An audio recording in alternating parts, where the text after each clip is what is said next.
Төртінші сабақ, 5-ші тарау. Салықтар қалай пайда болды және корпорациялардың артықшылықтары неде? Мектепте Робин Гуд және оның көңілді жолдастары туралы оқығандарыңыз есімде қалыпты. Оқытушы бұларды байлардың ақшаларын тартып алып, кедейлерге үлестіріп беретін, өмірлері романтикаға толы батырлар еді дейтін. Бұл солардың тарихы деп түсіндіретін. Менің бай әкем Робин Гудты батыр емес, қарақшы дейтін. Қазір Робин Гуд жоқ болса да, оның ісін жалғастырушылар бар. Мен мынандай сөздерді жиі естимін. Осы үшін неге байлар төлемейді? Немесе кедейлер үшін байлар салықты көп төлесін? Мұндай Робин Гудтық, яғни байлардан ақшаны тартып алып, кедейлерге берушілік идеясы аяғында айналып келіп, сол орта класс өкілдері мен кедейлер үшін үлкен проблемалардың бірі болды. Өйткені сол Робин Гуд идеясы негізінде орта класс өкілдері енді салық төлеушіліктен сапа шегуде. Шындығында салықты байлардан жинамайды. Мұның ауыртпашылығын негізден орта класс өкілдері көтереді. Кедейлер үшін салықты олар төлейді. Әсіресе оның жоғарғы сауатты бөлігі. Мұның механизмін дұрыс түсіну үшін оның барлығын тағы да тарихи перспективалық тұрғыдан қарауымыз керек. Салықтар тарихын еске түсірелік. Менің оқымысты әкем білім беру тарихының маманы болатын, ал бай әкем салық тарихының.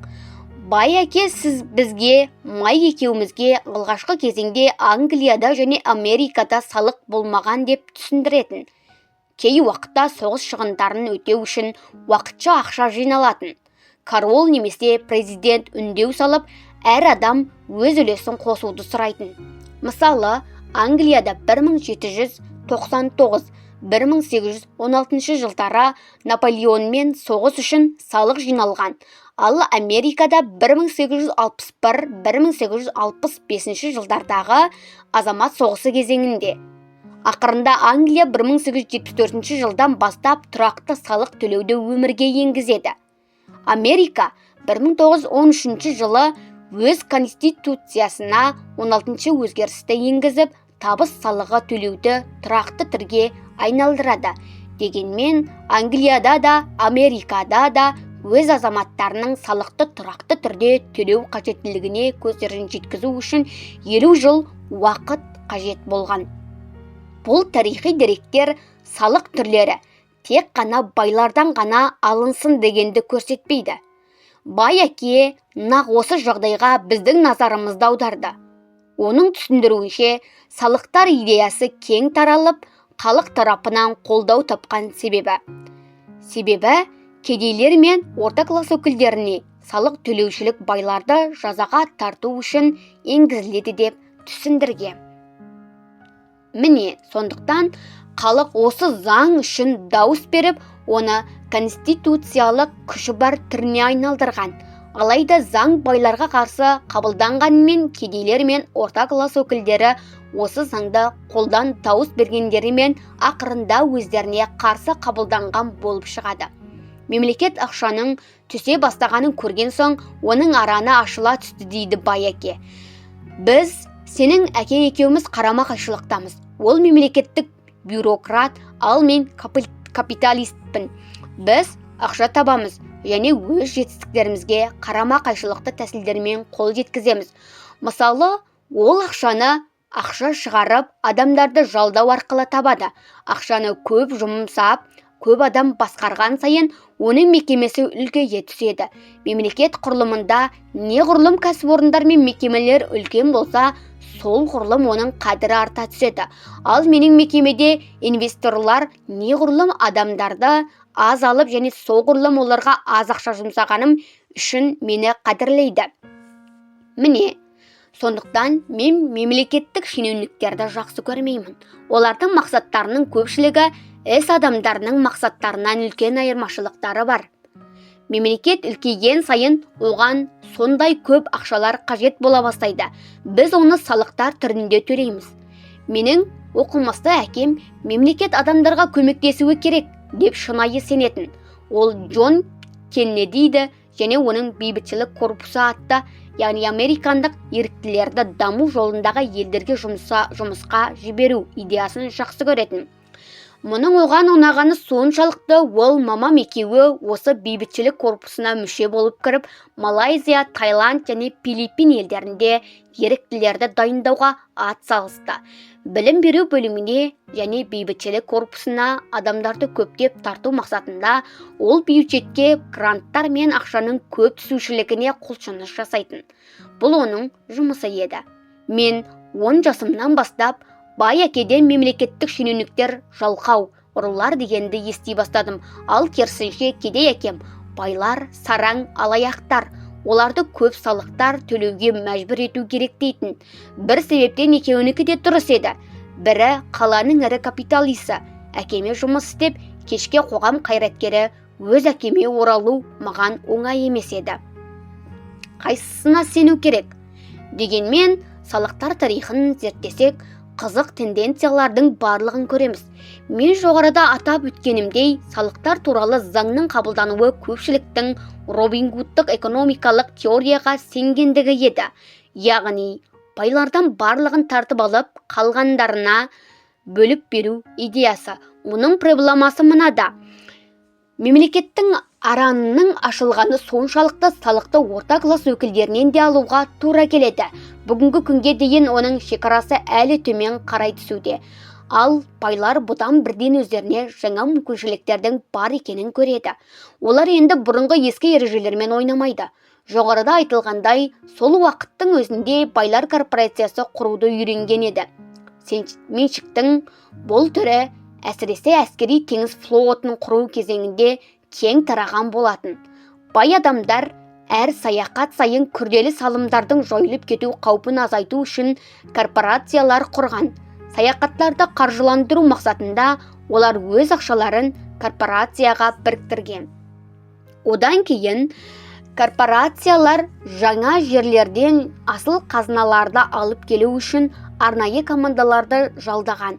Кемелер қасіретке ұшырап, командалар құрып кеткенде байлар тек қана осы корпорацияға бір саяхат үшін қосқан ақшасынан ғана айырылған.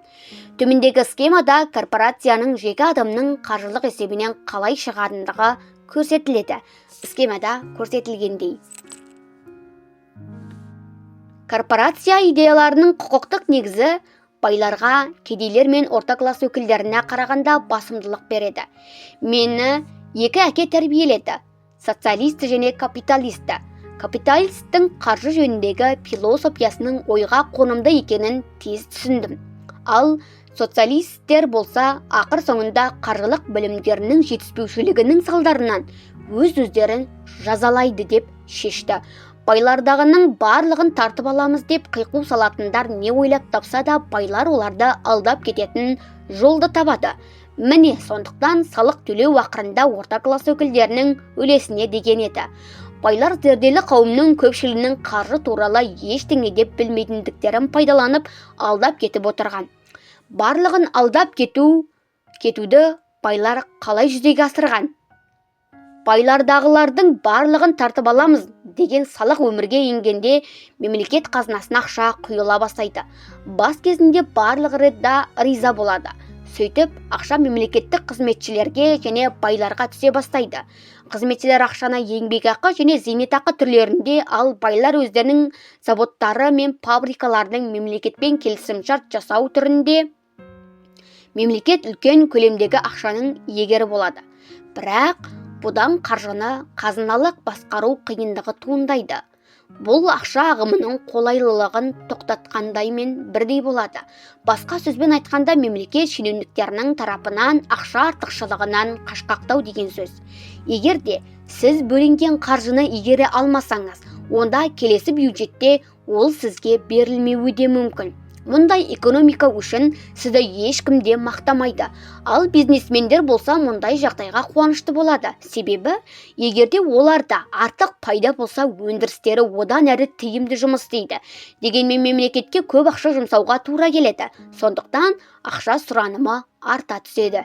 Сөйтіп, байлардағылардың барлығын тартып аламыз деген идея енді қоғамның аз табысты бөлігіне де тарала бастайды. Ақырында осы идеяны қолдаған кедейлер мен орта класс өкілдеріне де жетеді. Нағыз капиталисттер өздерінің қаржылық білімдерін епті пайдалана отырып, бұдан шығу жолдарын тапқан.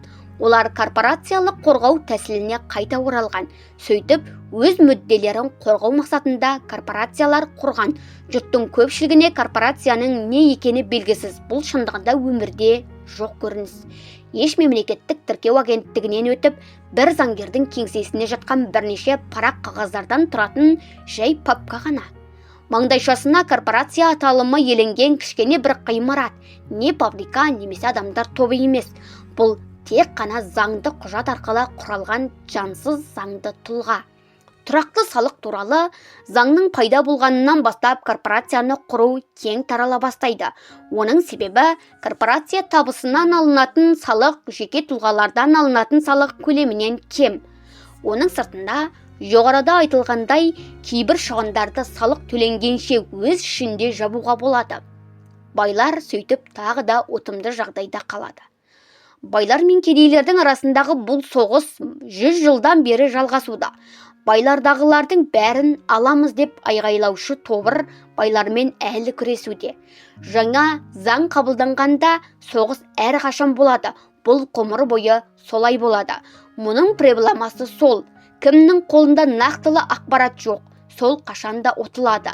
Ал олар азаннан тұрып жұмысқа барып, содан кейін салық төлеушілер. Егерде олар байлардың қалай ойнайтындықтарын түсінсе, солай ойнауға мүмкіндіктері болған болар еді. Сөйтіп қаржылық тәуелсіздікке қол жеткізген болар еді. Сондықтан әке-шешем тарапынан мектепте жақсы оқып, тұрақты жұмыс табу керектігін естіген сайын мұрнымды тыржитумен болатынмын. Тұрақты жұмысы бар, бірақ ешқандай қаржылық тапқырлығы жоқ қызметкердің жаман шеңберден шығуға мүмкіндігі жоқ. Бүгінгі таңда Американың орта тұрғыны мемлекетке барлық салықтарын төлеу үшін кем дегенде 5-6 ай тегін жұмыс істейді. Мен мұны үлкен мерзім деп есептеймін. Адам қаншалықты ынталы жұмыс істесе, соншалықты мемлекетке төлейді. Сондықтан мен байлардағылардың бәрін тартып аламыз деген идея бір уақытта осыны қолдап дауыс бергендердің өздеріне қарсы болып шықты деп есептеймін. Жұрт қашанда байларды тәртіпке саламыз деп ұмтылғанда байлар бағынбайды, қарсы қимыл жасайды. Оларда ақша да, билік те бар, және бірдеңелерді өзгертуге ықыластары бар. Олар қолдарын қосырып жай отырмайды. Өз еріктерімен салықтар төлемейді, керісінше салықтарды аз төлеу тәсілдерін іздестіреді. Жақсы заңгерлерді, бухгалтерлерді жалдайды, саясаткерлерді заңдарды өзгертуге немесе бір мүмкіншілік жасауға үгіттейді.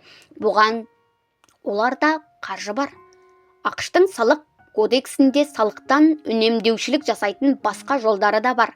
Мұны барлық адамдар пайдалана алады, бірақ та оны тек қана байлар қадағалайды. Себебі оларда өз бизнестері бар. Мысалы, 1031 бөлік делінген ішкі табыстар кодексінің бөлігі жылжымайтын мүлікті одан да қымбат жылжымайтын мүлікке сатудан түскен пайдадан сатушыға салық төлеуді кейінге қалдыруға мүмкіншілік береді. Жылжымайтын мүлік саудасы салық төлеудегі оңтайлы тәсілдерінің бірі. Сөйтіп, өзіңіздің жылжымайтын мүлігіңізді одан қымбат жылжымайтын мүлікке айырбастағанша сізден салық алынбайды. Осындай ашық түрдегі салық ауыртпалығын азайту мүмкіншілігін пайдаланбаған адамдар өздерінің активтер колонкасын көбейтуді уыстарынан шығарып алады. Кедейлер мен орта класс өкілдерінде мұндай ресурстар жоқ. Олар мемлекетке өз қандарын сорғызып, маңдай терлерін төгіп жай бірақат жүреді. Үкіметтен қорққандықтарынан үлкен салықтар төлейтін көптеген адамдарды жиі кездестірем. Салық жинаушылардың қатары да белгілі. Кейбір менің достарымның компанияларын жауып та тастаған кездері болды. Соңынан бұлардың барлығы да қате екендіктері анықталды. Мен мұның бәрін түсінем. Дегенмен мемлекетке қаңтардан мамырдың ортасына дейін тегін жұмыс істеу бұл үрейші үшін төленетін ең жоғарғы баға. Менің кедей әкем мұндай ахуалға ешқашанда қарсы шықпайтын. Бай әке ол да мұны істеген жоқ. Ол корпорацияны пайдалана отырып, Бұл ойында ақылмен ойнайтын. Менің бай әкемнен алған бірінші сабағымды есіңізге түсіріңіз. Маған 9 жасар балаға ол мені қабылдап сөйлескенше қаншама күтуге тура келді. Содан кейін де мен талай рет оның қашан көңілі түскенше қабылдауын күтумен болдым. Мұның бәрін ол текке істеген жоқ. Ол маған өзінде қандай биліктің бар екенін түсіндірді. Осындай билік менде де болуы керектігін көрсетті. Бай әке қашанда білім ол күш деп түсіндіретін. Ақша үлкен күш береді, ал оны ұстап және көбейту тек қана тиісті білімнің арқасында ғана жүзеге асыруға болады. Қажетті білімсіз өмір сізбен футбол добы секілді ойнайды. Бай әке, Майк екеумізге түбінде біздің негізгі жауымыз қожайын немесе бастық емес. Ол салық инспекторы болатындығын қайта-қайта айтатын. Егерде сендер салық инспекторына мүмкіншілік тудырсаңдар, ол сендерден салықта қашанда көп алуға тырысады. Ақша үшін жұмыс істемей, керісінше оны өздеріңе жұмыс істету үшін билік кімнің қолында соны білу керек. Егер сіз ақша үшін жұмыс істесеңіз, онда билікті жұмыс берушіге бересіз. Егер ақша сіз үшін жұмыс істесе, онда билік сіздің қолыңызда. Майк екеуміз бұл идеяны түсінгенімізде, бай әке бізге қаржы жөнінде білім алып, басқаларға жем болмауымызды талап етті. Ақшаның барлық қызмет ету жүйесін және заңдарды білу керек, деді. Сауатсызды алда пайдалану оңайыз. Ал егерде сіз не айтып отырғаныңызды білсеңіз, онда сізде табысқа жету мүмкіншілігі бар. Ол сондықтан да бухгалтерлер мен заңгерлерге үлкен жалақы төлейтін. Бұл бәрібір мемлекетке төленгеннен гөрі арзанға түсетін. Мен үшін үлкен сабақ болып есте қалғаны оның ақылды бол, сонда ешкімге жем болмайсың деген сөз еді.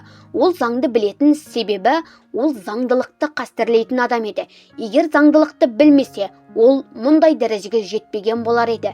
Егер сен өзіңдікі дұрыс екенін білсең, кімге болса да қарсы соққы беруден қаймықпайсың дейтін ол. Керек болса, Робин Гуд және оның көңілді достарына қарсы шығаласың дейді. Менің жоғарғы білімді әкем қашанда маған келешегі үлкен корпорациядан жақсы орын тауып алуыма кеңес беретін. Сонымен қатар лауазым басқышымен жоғары көтерілуімді жақсы көретін. Алайда егерде мен корпорацияға ақша үшін жұмысқа кірсем, онда сауын сиыр сияқты болатындығымды ол түсінбейтін.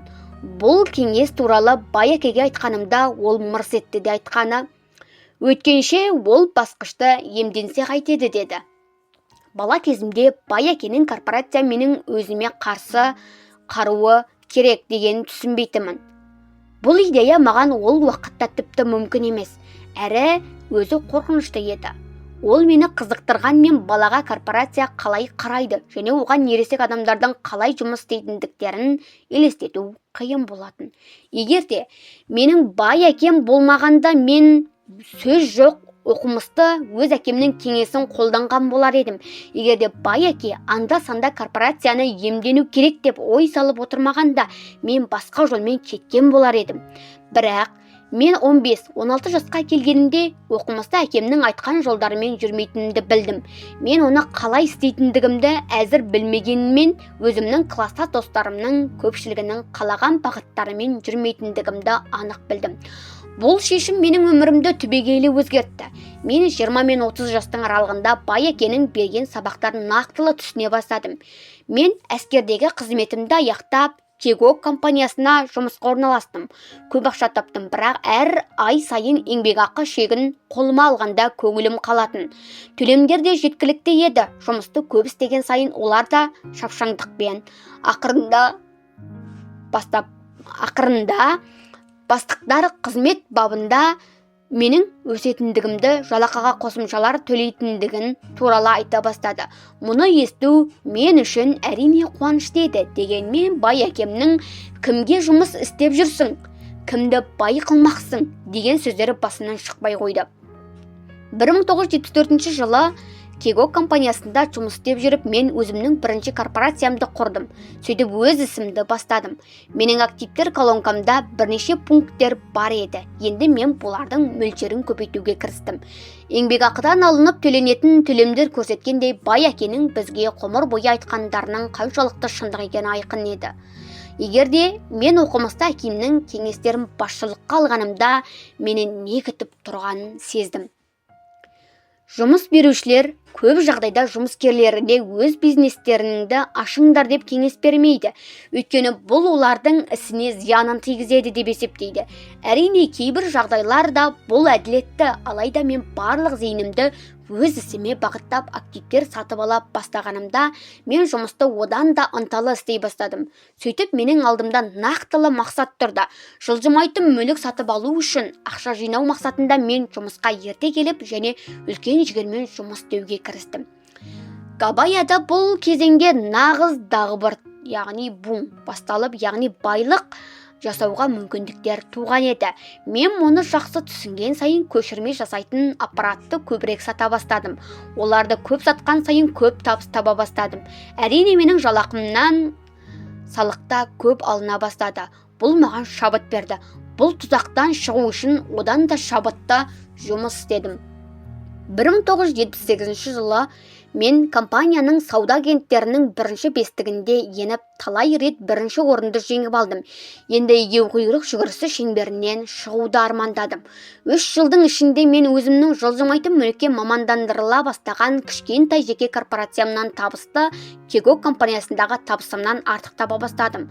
Сөйтіп, менің жеке корпорациямнан активтер колонкасына түсе бастаған ақша бұл ақшаның маған қызмет ете бастағанының белгісі еді. Мен енді әркімнің есігін қағып көшірме жасайтын аппаратты сатушы емес едім. Бай әкенің кеңестері нақтылы іс барысында одан да тегеурінді болып шықты. Өз меншігімнен түскен ақша ағымының өскендігі соншалықты маған бірінші рет Porsche автокөлігін сатып алуға жағдай туды. Кегоктағы әріптестерім мен жалақымды жұмсаудамын деп ойлады, бірақ бұл олай емес еді. Менің жалақым активтерді сатып алуға кететін. Солай мен ақшаларым өзіме үдемелі жұмыс істей бастады.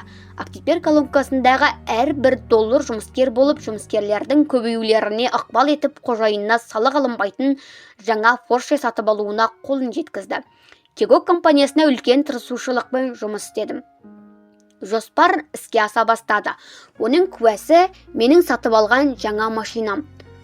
Бай әкенің кеңестерінің нәтижесінде егеуқұйрық жүгірісінен тезірек шығуыма жағдай туды. Мен бұларды осындай сабақтардан алған қаржылық білімім негізінде жасадым. Мұндай білімсіз, оны мен LQ деймін. Мен үшін қаржылық тәуелсіздік жолы әлде қайда қиын болған болар еді. Енді мен алған біліміммен бөлісу ретінде басқаларда семинарларда оқытудамын.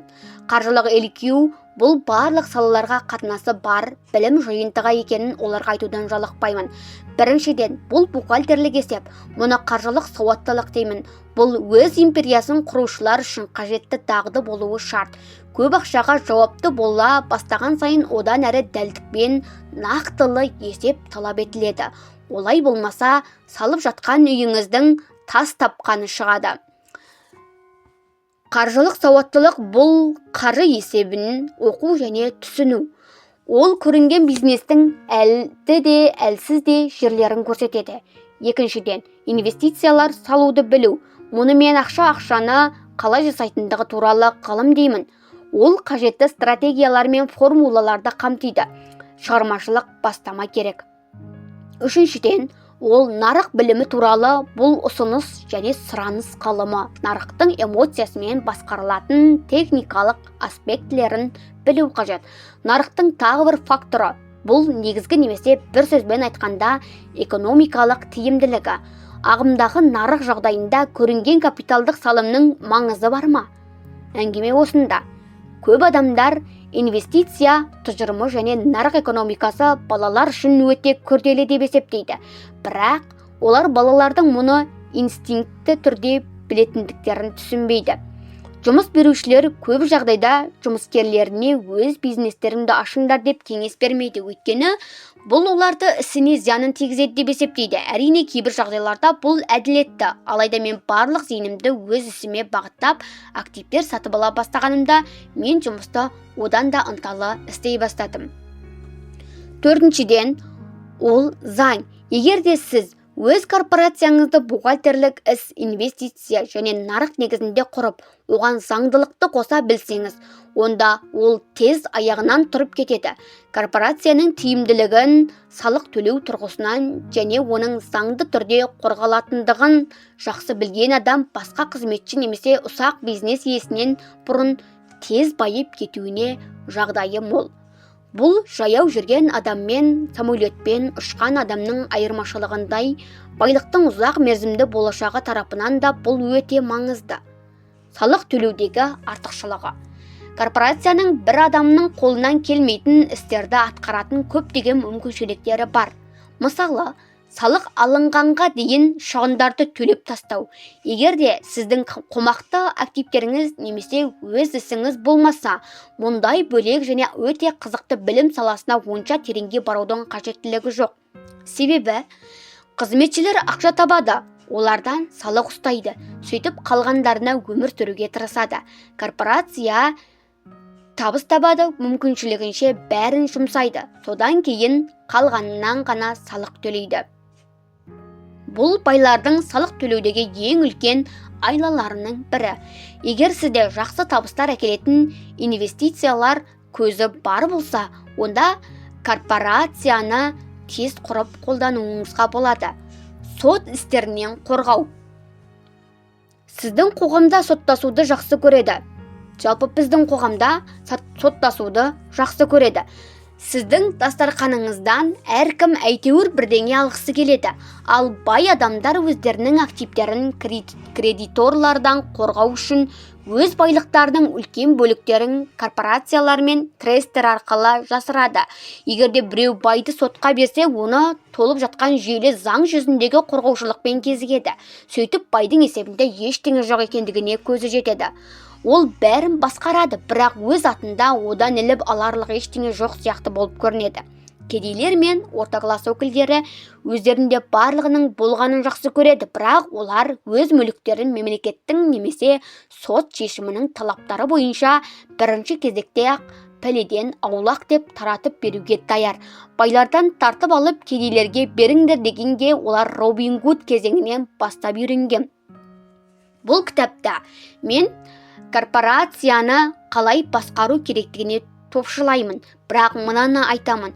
Егер де сізде заңды түрде қандай да болмасын активтер бар болса, онда корпорациядан қандай пайда бар екенін тезірек білуге ұмтылу керек. Бұл тақырыпқа жазылған кітаптар жеткілікті. Олардан корпорацияны қалай құруға болатындығы жөнінде толық мағлұмат ала аласыз. Қаржылық LQ бұл әдіспен дарындылықтың нақтылы қоспасы құймасы. Бұлар жоғарыда атап көрсетілген 4 тармақтарының комбинацияларынан толық қамтиды. Егер сіз бай болғыңыз келсе, оны білуге құлшыныс жасауыңыз керек. Сөйтіп, корпорациялардың бай иелері біріншіден ақша алады, екінші ақша жұмсайды, үшінші салықтар төлейді. Корпорацияларға жұмыс істейтін тұлғалар біріншіден ақша алады олар, екіншіден салық төлейді, үшіншіден ақша жасайды. Сондықтан біз сізге өзіңіздің активтеріңіз бойынша өз корпорацияңызды құруға кеңес береміз. Сөйтіп, бұл сіздің жалпы қаржылық стратегияңыздың бір бөлігі болсын.